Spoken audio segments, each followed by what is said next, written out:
And welcome back. It's Hump Day on the Fun Astrology Podcast, and I got my little toys back while I was gone to Colorado. Figured it out. Yeah, that's got to be some blame it on something in retrograde, right? Of course.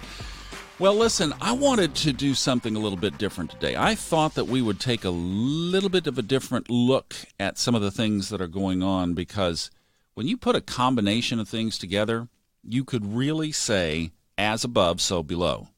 So first of all, most of the major aspects and alignments that we were talking about over the last couple of days are still in place. So let's just go through the checklist. First of all, the Libra planets are starting to square the Capricorn planets. All right, what does that mean?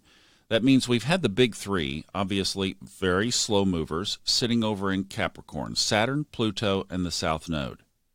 As Mercury, then Venus, then the Sun, and soon to be this week Mars, have gone into Libra, they have positioned themselves in a 90-degree angle with the big three. So that square is some of the tension that you've been feeling. And I think when Venus went square Pluto a couple of days ago, that was one of the big ones. Then on September 18th, so 15 days ago, Saturn went direct. Now, I don't know about you, but I noticed a distinct increase in the grumpy factor when that happened. And tomorrow, Pluto goes direct, so it goes out of retrograde. So that's going to set the stage, really clock ticking now toward January 10th, 12th, 2020, when these two guys align at 22 degrees Capricorn. For you folks in the Dallas-Fort Worth area, we are doing a talk. Majana and I are doing a talk at the Center for Spiritual Living facility. However, we're just using the room. It's the IONS, the DFW IONS meeting. I mentioned the other day, I think on Monday, that it was at 2 o'clock. It's at 2:30. I stand corrected. We met with the leader of the group yesterday and got straight on that. So 2:30 to about 4 on Sunday afternoon. If you'd like to come out, we're going to be talking about this and how we can adjust ourselves to be on the conscious side of it. All right, the other big aspect is Jupiter is square Neptune. That only comes around about every 7 years, but that one is a big one. And then this week, the Sun squared Saturn. On top of that, coming up on Sunday, speaking of Sunday, will be the perfect alignment of this Moon Wobble that we've been watching. That's when the Sun squares the line of the north-south nodes of the Moon.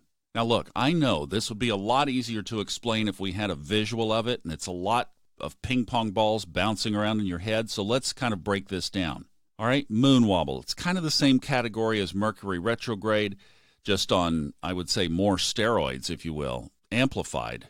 And look, I'm not one that tries to go seeing the glass half empty and this kind of thing, especially with astrology. I realize as well as anything that there are two sides to the energy. And I also know there are certain energies that have certain effects. So I started watching it. The third day in, they announce impeachment investigations against the President of the United States. And look, I don't care where you are politically. What I'm saying is, here is a disruptive force, energetic force, that appeared. That, how often does an impeachment hearing against the president appear? It's only happened 4 times in our history of 235 years. Moon Wobble.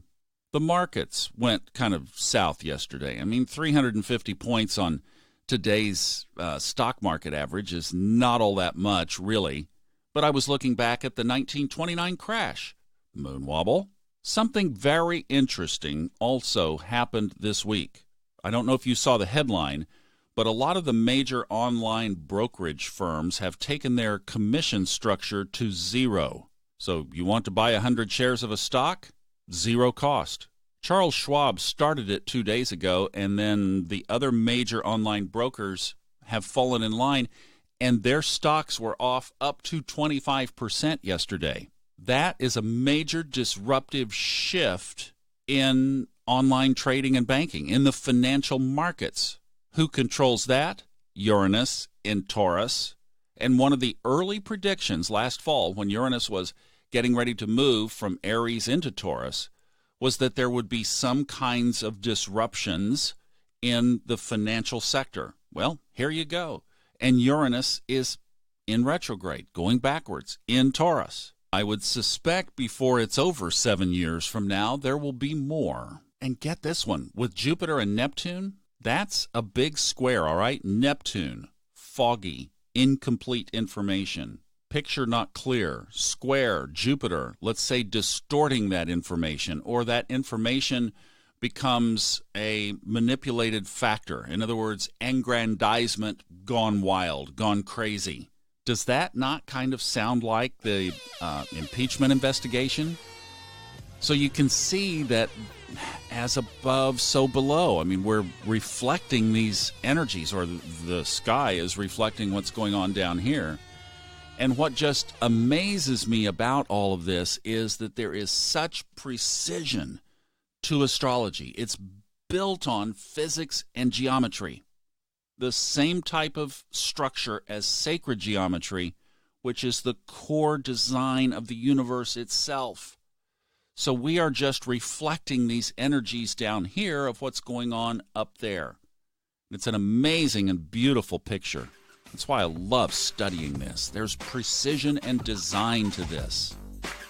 So yeah, we will keep parsing it and watching it and communicating about it. Thank you so much for listening on Hump Day. Glad to be back home. Glad to be back on the audiobook, and I will see you again tomorrow. Have a great one.